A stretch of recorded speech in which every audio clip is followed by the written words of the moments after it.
Welcome, friends, and welcome to Healing with Ketamine with host Dr. Drake. I'm Jacqueline Drake, and I'm actually going to interview Dr. Drake today. And we've had some really exciting things happen with patients this week, and we're so excited to be able to share all of this healing with everyone. And so today we're going to start with Dr. Drake, because he is actually kind of written out his healing story, and it's absolutely incredible and beautiful to see the whole process. And I've been privileged, obviously, to be able to witness the whole thing, and it's been incredible and beautiful on his own healing journey.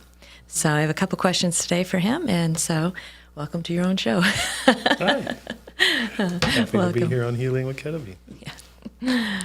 So recently, you have actually finished a book that you have started many years ago, where it was a theory, I guess, a way, and you really put it into practice. And it's been beautiful, like I said, to see you really embrace everything that we do and to really get it on paper, I guess is the right word. And it's been beautiful. So if you could tell us a little bit about that. And I know part of your process is using psychedelic medication and your healing. And so it's going to be beautiful to hear this story. Yeah. So, as you know, I recently finished a book called The Way of the Butterfly, which is The Way of the Butterfly, a paradigm for transformative healing, which is a paradigm that I came up with in recovery from the loss of my sister, as I've discussed extensively, and what it took to recover from such a painful loss, and how to use all the things that we do in our process at our center, including psychedelics, mindfulness, meditation, but also to add an overarching structure and a paradigm to help figure out how does somebody get through those things. Mm-hmm. Yeah, and I'm more excited because you actually use the creative process as well to express it out, and there's a lot of healing just in that as well, of getting people to share that. So I'd like to ask you on how this whole thing started, and how did this book really evolve for you? Well, I guess the inspiration from the book came from my decision that I had to figure out how to heal from the loss of my sister. And that was really the genesis and the motivation. We had been doing work supporting people in healing from really challenging, really painful things. And then 6 months after we'd started doing that work, we had our own tragedy. And so I was forced to practice what I preach. And what I found was, though, that practicing what I had at the time wasn't sufficient. Using the tools that I developed as a healer to that point, that I was using with people, quite honestly, was falling short. Talking about it worked to a point. Meditating worked to a point. Being active worked to a point. But nothing really helped to really get past it. And so that was the beginning of a search. I have to figure out a way to get past this. If I'm going to call myself a healer, I guess I'm going to have to figure out how to get over this mountain. Yeah. So that was the beginning of the process. Oh, wow. Yes, and it was incredible to watch you go through all of this. It's been beautiful. And so your journey with this started with using, obviously you got to a point where you recognized you needed a little more help, right? The tools that you were using were not quite exactly what you needed to heal this kind of wound. Mm-hmm. Yeah, so the tools I had were falling short, and that led to this process. Eventually, I found that I needed my own psychedelic experience to help me to get through it. After finding that talking about it, sitting in meditation, all those things were sort of falling short, that led me to having my own psychedelic experience. To try to help to deal with it. And having that experience enabled me to be able to talk about it like this, Right. and to be able to sort of get out of that spot of just, I can't believe this happened to me and I can't even catch my breath. And so having an experience allowed me to get to the other side of that. And then I realized that we're still, once you have a psychedelic experience and you get a different view on things, and you find that, oh, I can't exist with this knowledge. I realized that, yes, this thing happened, but there's more to me than I was aware of.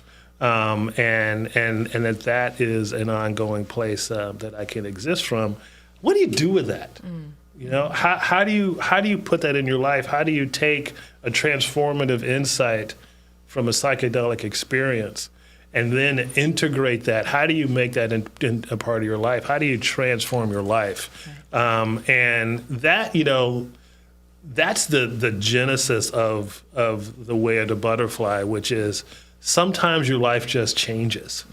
You know, you have your life and you're going along, you have your family as you think it is, you have your career as you think it is, you may have a relationship as the way that you think it is, you may have your physical health in the way that you think it is, and all of a sudden, bam, overnight, one of those things in an instant changes. The shape of your family changes, your relationship changes, your physical health can change in an instant. And then who are you?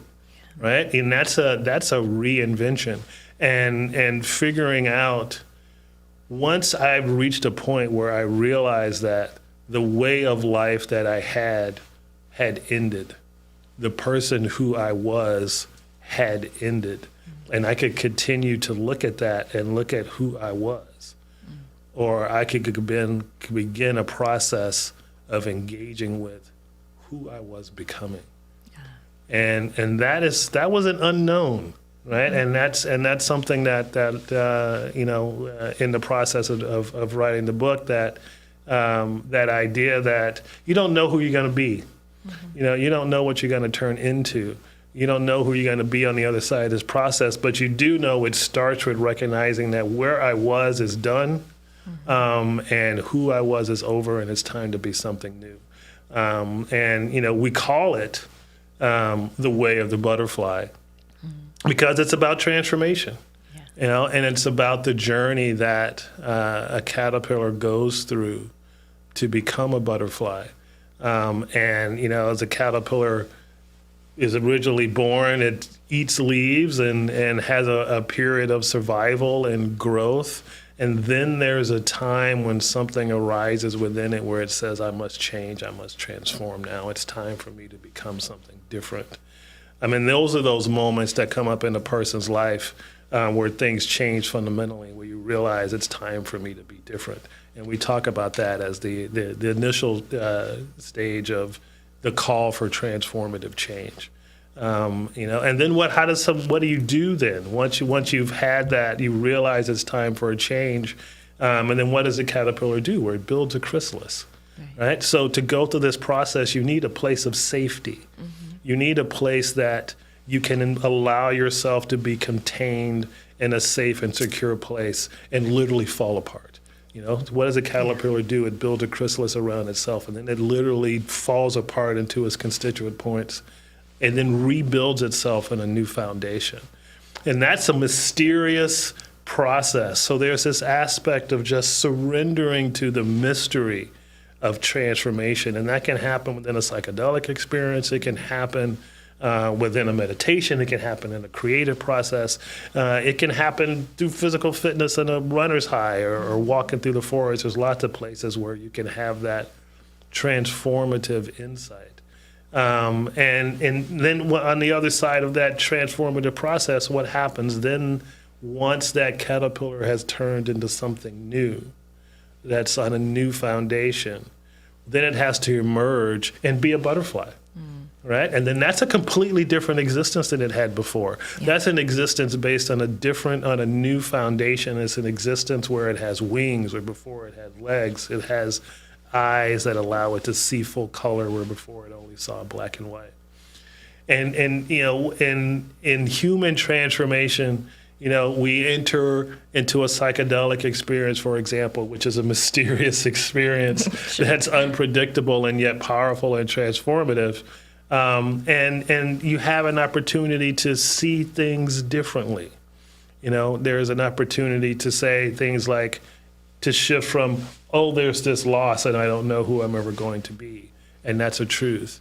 And then there could be a new truth that emerges that's, I'm still a full and intact human being here on this earth with plenty to give. And that remains, and there is more of me there than there is that I lost. And that becomes the new truth. Mm-hmm. And then you emerge and you have to live from that place. And that's what we talk about in the book, in the process of emergence and that leap of faith into believing you're different. Yeah. That leap of faith into believing that, I can still be here and there's still stuff for me to do. Yeah. And I love that word emergence.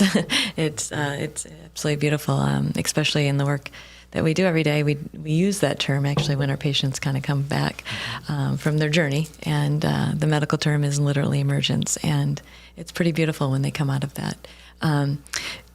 So there's a lot of transformation that happens. Mm-hmm. Working with thoughts as well, right? That's the mindfulness part of it. Mm-hmm. Where, besides, obviously, you wrote your book and it was about grief and loss, where other ways would you be able to use the paradigm of this kind of healing? Mm-hmm. What other aspects in life, journeys, and obviously in circumstances in life?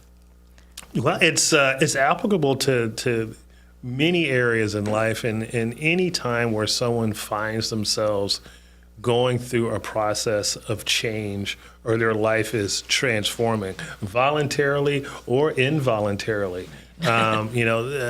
Sometimes people just reach a point in their life where they'll say midlife crisis, for example. There's a sense that this life that I have isn't the life that I was born to live. And what am I going to do with the time I have left? And that can be the trigger for transformation. You can be going on in your life and in your career, and things could be chugging along, and all of a sudden you find out companies shutting down, or there's layoffs, and then you could be in school and your major can be canceled, and all of a sudden you have to reinvent yourself at a moment's notice. So any time where what foundational truths you've assumed that you've been operating under, and that no longer applies. My marriage isn't what I thought it was. My health has changed in a foundational way. Any of these moments in life where things suddenly change, and life as it was can't go on. Yeah. That's the time that this paradigm applies. Yeah. I can actually attest to that. That transformation is kind of my jam as well. I know personally when I had my transformation, it ended up being obviously physical more, but it started with mental. When I closed my art gallery, that was, as you know, really, really hard. Mm-hmm. And to lose that and to lose all the stuff that I built with that was like a loss. I mean, it was a big loss, a big grief. Yeah. And working through using all the tools that I used also was meditation, mindfulness, and then obviously found fitness in that as well. But once again, it's always about the mind, right? And where our thoughts are and what got us there, really. You have to really be honest with yourself and say, how did I get here? What were these life circumstances that got me to this point of feeling hopeless or feeling helpless even? And what foundational belief did I have in that I don't need anymore? Right. That doesn't serve me. What did I believe about hard work? What did I believe about what it takes to achieve a goal? What did I believe about what achieving a goal even looks like? Mm-hmm. And to have a new truth emerge from that it's about passion, or it's about serving a higher purpose, and that becomes a new truth that you emerge into. So there's many ways that this applies. Yeah, and we see it almost every day. We really do. Just a couple other questions I've got for you that have been coming up since of all this. And that's really going back into, the psychedelic-assisted therapy that we do with the ketamine. It's really utilizing all of that as well, right, in this process. Yeah, so this is the ketamine-assisted therapy or psychedelics. That's the part that adds the mystery to the paradigm, right? Because there's the moment that you say, I need to change. And then there's the part about emergence once you have the new belief. But where that new belief comes from, where you get that shift in perspective, that's what happens very often, or is catalyzed through a psychedelic experience, be it through ketamine or psilocybin or MDMA, which is going to be legalized certainly. But we use that as the catalyst for that transformative change in perspective, and that's what allows the new belief to emerge. Anything from a search for love, for example, through if I do this thing, I will get the love from a person, and you continue to do those things until one day you realize that doesn't work. Well, then what do you do? Where does the love come from? How do you get it? Within a psychedelic experience, for example, you may have an experience of feeling unconditionally loved, a unearned love, for example. It's too good to be true. I didn't do anything to get that, but that's what unconditional love is. Yeah. And to really have an experience of that and to know it, and then to know that that's something that you have.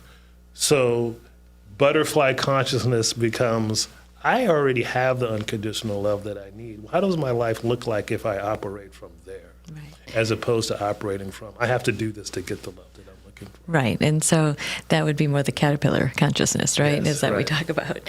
It's more, I always think of it like you're leveling up as a caterpillar first up to butterfly consciousness. And in the process, this really does happen. We see our patients every day that are, I call it leveling up, but they literally almost like come out of a fog of what they were in. Yes, sometimes I call it veils being unlifted, but we end up seeing that true, authentic self, and it's beautiful. And when that is shown, like you said, real love or peace or an inner peace that, oh yeah, I'm peaceful. And it's like, and they're really inside shaking like a leaf, right?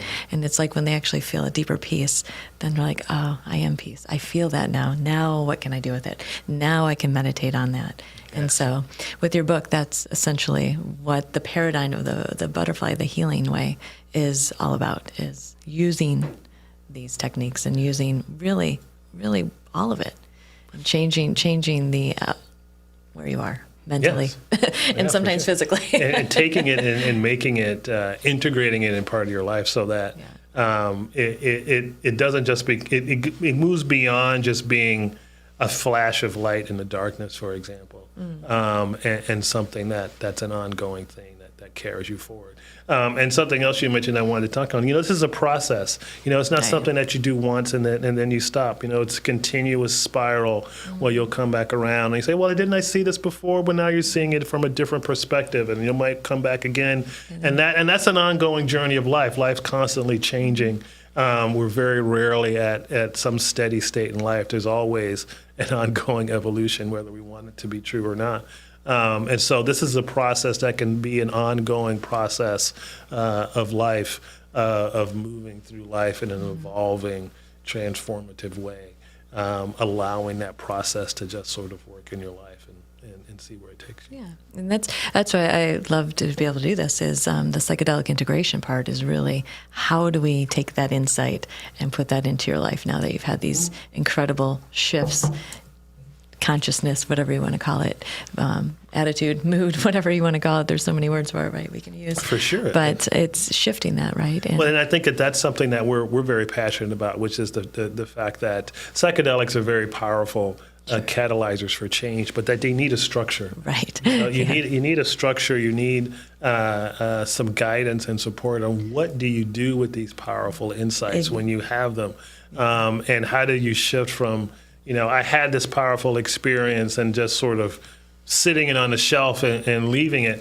or taking it and making it a part of your life. And that's what this process is about, is recognizing that what happens in this mysterious process can be the foundational bricks for a new existence, an existence that's as different as a caterpillar and a butterfly, although they're the same being. But we can have lives that are that different in our everyday experience. Yeah.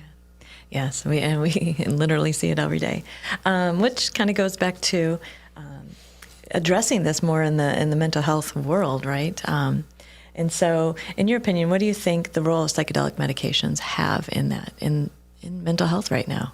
Well, I think they have a huge role right now. I think it's a new and very intriguing area in the treatment of not just mental health, but I think in personal growth and the overall elevation of consciousness, and using these substances in a guided, structured, intentional way are profoundly transformative in a way that literally creates butterflies from caterpillars.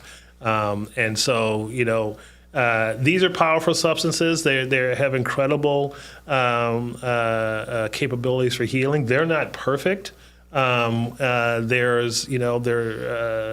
are risks to them, and those risks can be mitigated very well by using structure, by doing this with experienced providers who have taken the time to be experienced not just with giving the medication and dosing and setting and all of those things that are important, but also being able to guide potential patients through the whole process from beginning to end, so that it's more than just having the experience. It's having the experience within an overall container and structure. Without a chrysalis, the caterpillar is just goo.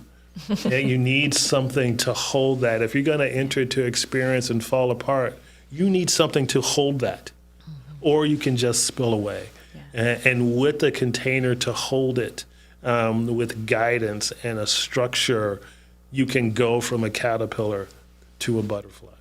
Right. And have the opportunity not just to experience what that is yourself, but what's the most fantastic thing about a butterfly? It's its demonstration of its beauty.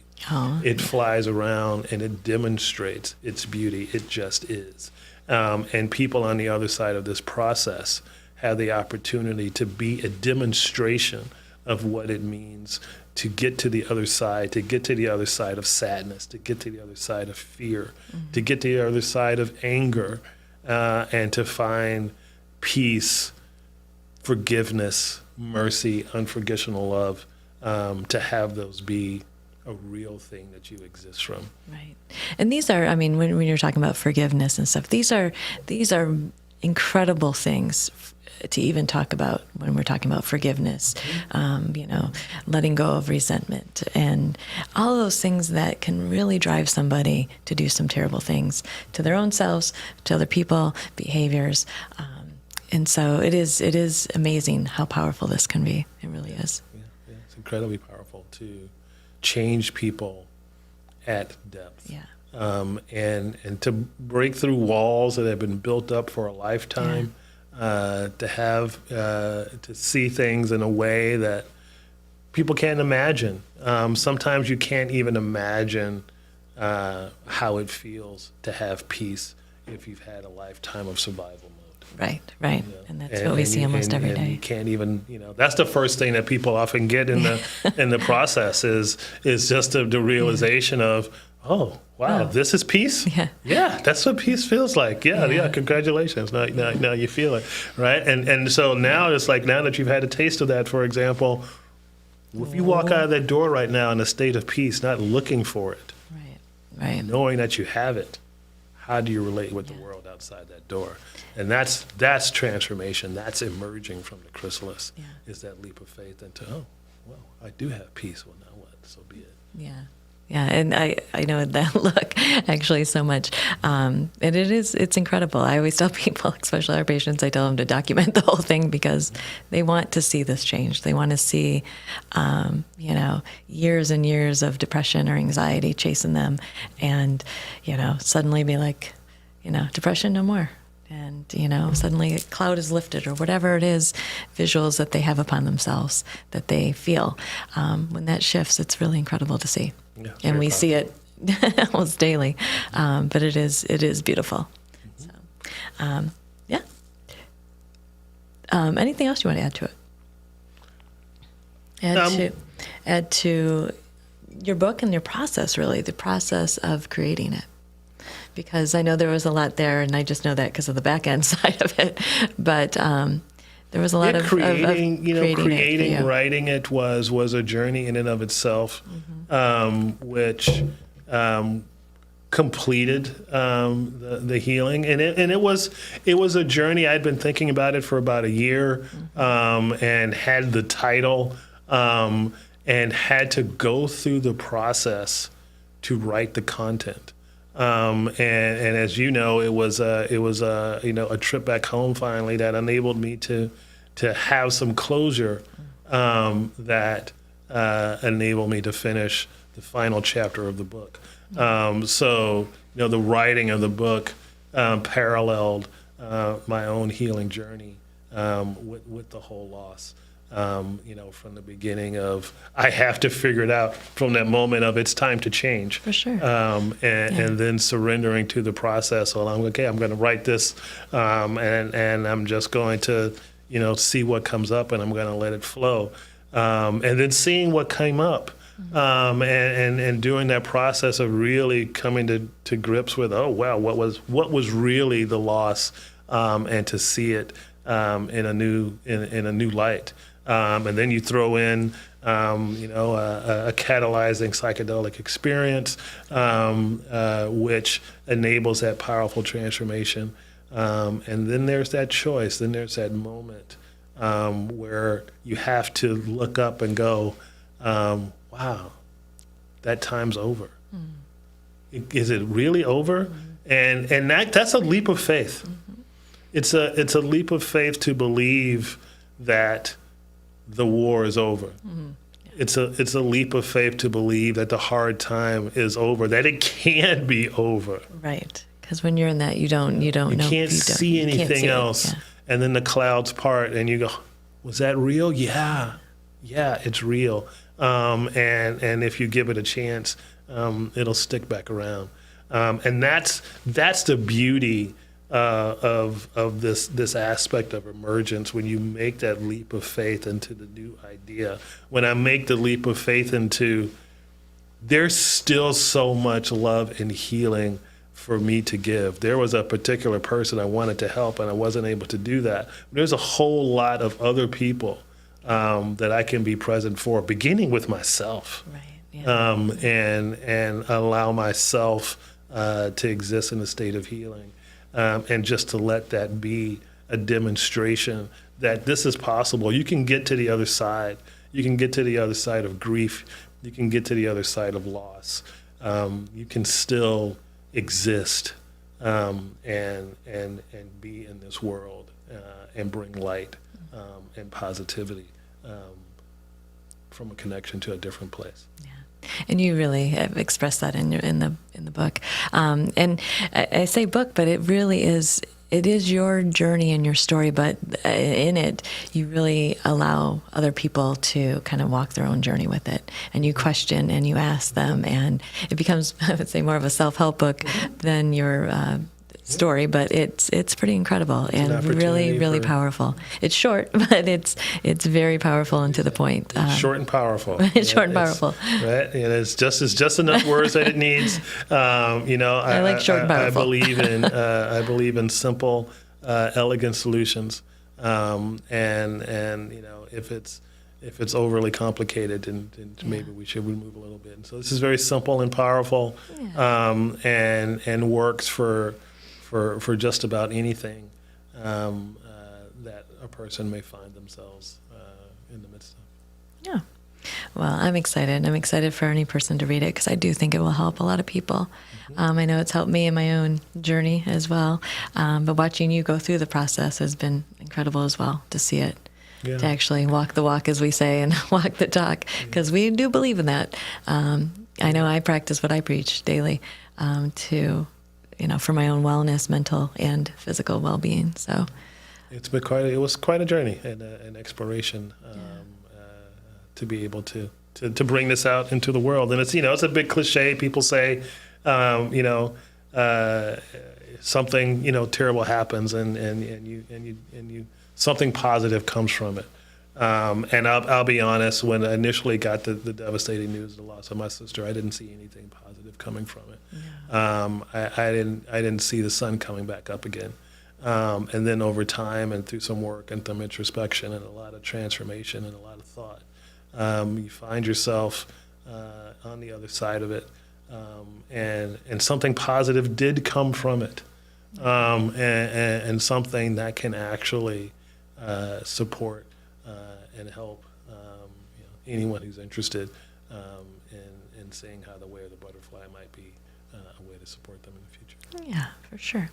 And it's incredible right now, the cutting edge stuff that's out for mental health right now. There's a lot of technology. There's obviously a lot of new medication, but thank you for sharing your story. I know I'm kind of close to you, so I hear your story a lot. But I think a lot of people. I think it will help a lot of people. Yeah, I hope so. It's been an honor to be able to write it and present it. Yeah.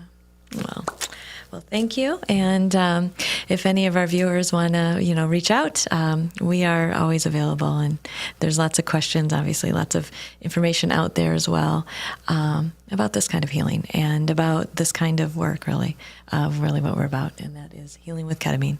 And I am Jacqueline Drake, and this is Cassius Drake. And we will see you next time.